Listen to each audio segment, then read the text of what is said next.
உண்மை செய்திகள் உடனுக்குடன். இது உங்கள் மக்கள் சாணக்கியா. இணைந்திருங்கள் புதிய பொலிவுடன். இது உங்கள் மக்கள் சாணக்கியா, தமிழ் மக்களின் உரிமை குரல். கடன் பிரச்சனைக்கு ஜப்தி எல்லாம் நடந்தது. யாரையும் கட்ட வேண்டாம்னு சொன்னாரு நாராயணசாமி நாயுடு. டாக்டர் சிவசாமி சொன்னாரு, எவனாவது வந்து ஜப்தி பண்ண கட்டி போடுன்னு சொன்னாரு. அப்படி எல்லாம் செஞ்சதுனால தான் இன்னைக்கு கடன் தள்ளுபடி எடுத்திருக்குது. ஆகவே தலைவருடைய வழிக்கு நாம போகணும். மாற்றுப்பாதையில் போன இன்னைக்கு ஜெயிக்க முடியாது. காட்டு பண்ணி நான் கேட்கிறேன், காட்டு பண்ணி வெளியே வந்த கொல்லக்கூடாது சட்டம், வெளியே வந்து விவசாயத்தை அழிச்சா கொல்லக்கூடாது சட்டம் இருக்குதா சொல்லுங்க. வெளியே வந்து மக்களை அடிச்சு கொல்லக்கூடாது சட்டம் இருக்குதா? அப்படி இருந்தால் அந்த சட்டத்தை எதிர்த்து நாம் போராட வேண்டும். அந்த சட்டத்தை அவனை திருத்துவான். நம்ம எதிர்த்து போராடி அவன் போய் நம்ம வந்து அடிக்க வேண்டியதுதான். இதுவரைக்கும் பார்த்த எத்தனை பேரை கொண்டிருக்குது, எத்தனை விவசாயம் இருக்குது. இனி போய் நம்ம அந்த பேசிட்டு இருந்தா வேலைக்கு ஆகாது. சட்ட திருத்தம் பண்ணு, அது என்னமோ வேணும், வேற 5வது பட்டியல கொண்டு வா, 6வது பட்டியல கொண்டு வா. நீ எந்த பட்டியல முடிக்க விட்டுறலாம். இந்த பன்னி வந்து முடக்கவே முடியாது. இந்த பன்னி குரங்குக வேற எங்க ஏரியாவிலையும் கூட குரங்குக அதிகம் இல்லை, ஏதோ 1 2 இருக்குது. ஆனா பன்னி எக்கச்சக்கமா ஆகி போச்சு. பொழுது வாசல்ல வந்து நின்னுக்குது. நாய்களெல்லாம் முடிக்கிட்டு வந்து நாய்களை வீட்டுக்கே வந்து ஏறிக்குது. எந்த நாயுமே போய் உழைக்கிறது இல்லை. ஏமாத நாய் அடிச்சு கொண்டு போடுது. அப்படி எல்லாம் இருக்கிறதுனால இப்ப நாம எங்கெங்க வேற அன்னூர் லைனு அதுல இருந்து கிழக்கு பூராமே விவசாயிக பண்ணைகள் அடிச்சு கொள்றாங்க. கறியும் கூட விற்கிறாங்கன்னு கேள்விப்பட்டிருக்கிறேன், நான் பார்த்ததில்லை. சாப்பிடுறவர சாப்பிட முடியலன்னா குழி தோண்டி போத. ஆனா சைட்ல இருந்து எங்களுக்கு வந்து யாரும் ரிப்போர்ட் சொல்லக்கூடாது. அவங்க வந்து செல்லுல எடுத்துட்டு இந்த மாதிரி அடிச்சு இந்த மாதிரி பண்ணி கறிக்கிட்டு இருக்கிறாங்க. ஒதுக்குன ஒரு 10 வருஷத்துக்கு முன்னே 20 வருஷத்துக்கு முன்னே எங்க ஊர் பஞ்சாயத்து தலைவர் சொன்னாரு, வெளிநாட்டு ஐரோப்பிய நாடுகள்ல இருந்து நம்ம நாட்டுக்கு வந்து ஏகப்பட்ட பணம் கொடுத்துருக்காங்க காடு வளர்ப்புக்கு. ஜப்பான்ல இருந்து வந்திருக்கு, ஐரோப்பிய நாடுகள்ல இருந்து பல கோடி கொடுத்துருக்காங்க. அந்த கோடி எல்லாம் எங்க போச்சுன்னே தெரியல. தெருக்கோடிக்கு வந்துருச்சு. அதெல்லாம் சாப்பிட்டுட்டு இப்போ நம்மளுக்கு விட்டாங்க. அந்த விலங்குகள்லாம் நம்ம பக்கம் ஓட்டி விட்டாங்க. இதாங்க முதல் காரணமே. அரசியல்வாதி அந்த பல கோடியை சாப்பிட்டதுனால தான் இந்த முதல் காரணமே. இன்னைக்கு எங்க இந்த சீமை கருவேல மரம் அதிகமா இருக்கு எங்க ஏரிகள் எல்லாம். இந்த காடு இருக்கிற பண்ணி எல்லாம் அந்த ஏரியில வந்து இருக்குது. காட்டுல வளம் இல்லையே, அங்க ஒண்ணும் இல்லை, தண்ணி இல்லை, வெறும் பாறை மட்டும்தான் இருக்கு. அவங்க அங்க வளமா பண்ணியிருந்தாங்கன்னா அது அங்கேயே இருந்திருக்கும். நல்ல கிழங்கெல்லாம் இருக்கு. 800 வகை கிழங்கு இருக்குங்க காட்டுல. அந்த பண்ணிக்கு அங்கேயே இறையா இருக்கும். அது நம்ம கிட்ட வரவே வராது. அது அந்த 800 வகை கிழங்கு எங்க இருக்குன்னா வேலூர் கண்காட்சியில வச்சிருந்தாங்க. வெங்கடேஸ்வரா விதை சேகரிப்பாளர் கூட்டத்துல பாத்தீங்கன்னா அந்த 800 வகை கிழங்கு வச்சிருந்தாங்க. அதெல்லாம் பண்ணி சாப்பிடும். அது பண்ணி சாப்பிட்ட வச்சுதான் உண்மையா இல்லையா?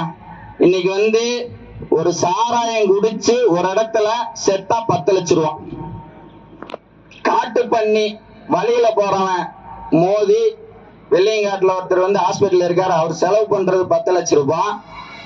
ஆனா அரசு கொடுக்கறது 4 லட்சம் ரூபாய். அது வந்து சேராது. அவங்க பையனுக்கு வாரிசு சர்டிபிகேட் வாங்கி பேரனுக்கு பேட்டிக்கு வாங்கினீங்கன்னா வந்து சேரும். இதுதான் இன்றைய யதார்த்தம். அதாவது ஒவ்வொரு சட்டத்துக்கு அமெண்ட்மெண்ட் கொண்டு வராங்க. 1972 கொண்டு வந்த வனவிலங்கு பாதுகாப்பு சட்டத்துக்கு இதுவரைக்கும் 8 முறை 2021 வரைக்கும் அமெண்ட்மெண்ட் கொண்டு வந்திருக்காங்க. 6 இனங்களா இந்த வனவிலங்குகளை பட்டியலிட்டு இருக்காங்க. ரொம்ப போர் அடிச்சிட போது சிம்பிளா முடிச்சிடுறேன். அந்த 6ல முதல் 2 பட்டியலிடப்பட்ட விலங்குகளை வந்து சுட்டுக்கொள்ள அனுமதி இல்லை. அது வந்து பாதுகாக்கப்பட்ட வனவிலங்குகள் வச்சுங்க. நீங்க வனத்துக்குள்ள ஒரு அரசு நிலத்துல நம்ம ஒரு வீடு கட்டினோம்னா ஓட்டுக்காக விட்டுருப்பாங்க, அவங்களுக்கு தேவைன்னா இடிச்சிருவாங்க. இதுதான் இன்றைய நிலைமை. நீங்க வந்து ஒரு ஒரு ஆணை வழித்தடம்னு சொல்லுவாங்க, அது நம்மளுக்கு தெரியாது, நம்ம தாத்தா வச்சிருப்பாரு, அது அவங்க வேணா எடுத்துக்குவாங்க. ஆனா இன்னைக்கு வந்து பல லட்சம் பல கோடியில வந்து நாங்க வந்து அகழி தோன்றோம், வேலியை போடுறோம், மின்வேலியை போடுறோம்னு சொல்லி போடுவாங்க. பராமரிக்கப்படாது. கான்ட்ராக்ட்ல 40% கமிஷன் எடுத்துக்குவாங்க. நான் இதே விருது இந்த யானை பிரச்சனைக்காக வழங்குறோம். விருது வழங்கப்படுகிறது.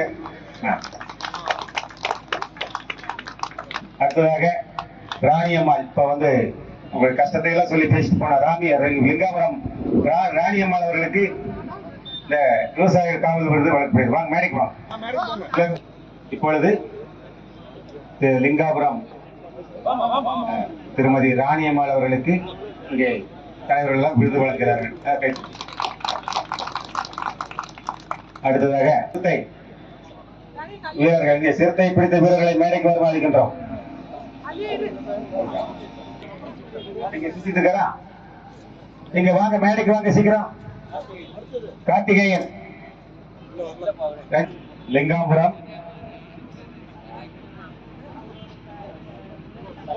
அவங்க கௌரவிக்கிறாங்க, பொன்னாடை போட்டு கௌரவிக்கிறாங்க.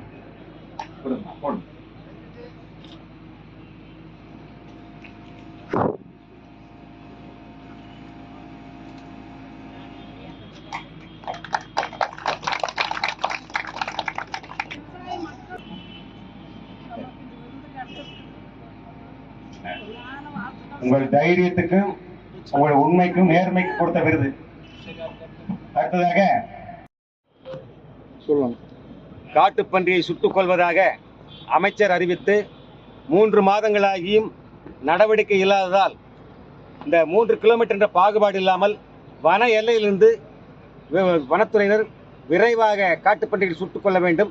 அப்படி செய்ய தவறினால் விவசாயிகளும் பொதுமக்களும் ஒருங்கிணைந்து விவசாய சங்கம் சேர்ந்து இந்த காட்டுப்பன்றிகளை அடித்துக் கொள்வோம் என்று முடிவு செய்ய அறிவிப்பதற்காக இன்று மாநாடு நடத்தியிருக்கின்றோம். அதே போல மற்ற வனவிலங்கு பிரச்சனைக்கும் விரைவில் தீர்வு காண வேண்டும். இந்த தீர்வு கிடைக்கும் வரை இந்த காட்டுப்பன்றி அடித்து காயமடைபவர்களுக்கு மருத்துவ செலவை முழுமையாக அரசாங்கம் வைக்க வேண்டும். வெறும் 60,000 தான் கொடுக்குறாங்க, இப்போ பல லட்சம் செலவாகுது. ஆகவே முழு செலவையும் அரசாங்கம் வைக்க வேண்டும். அடுத்ததாக மாவட்டந்தோறும் இந்த காட்டுப்பன்றி மாநாடுகள் நடத்தப்படும். அடுத்த மாநாடு ஈரோடு மாவட்டம் புளியம்பட்டியிலே மே மாதம் முதல் வாரத்தில் நடத்தப்படும் என்பதை தெரிவித்துக் கொள்கிறேன். நான் இன்னைக்கு வந்து தமிழ்நாட்டிலேருந்து எங்கெங்கிருந்து வந்திருக்காங்க விவசாயிகள்? இன்னைக்கு வந்து தமிழ்நாட்டில் வந்து தலைவர்கள் தான் வந்திருக்காங்க மற்ற மாவட்டத்திலிருந்து. இங்கே இன்னைக்கு விவசாயிகள் இந்த கோவை மாவட்டத்தில் பல பகுதியில் வந்திருக்காங்க. இன்னைக்கு மிக முக்கியம் என்ன தீர்மானம் போடுறீங்க? இன்னைக்கு மிக முக்கியமாக வனத்துறை உடனடியாக நடவடிக்கை எடுக்கவில்லை என்றால் விவசாயிகள் பொதுமக்களும் சேர்ந்து அதுக்கு அடித்துக் கொள்வோம். காட்டுப்பன்றிகளை பயிர் சேதம் செய்கின்ற காட்டுப்பன்றிகளை, வனத்துக்கு வெளியே வருகின்ற காட்டுப்பன்றிகளை. ஓகேண்ணா.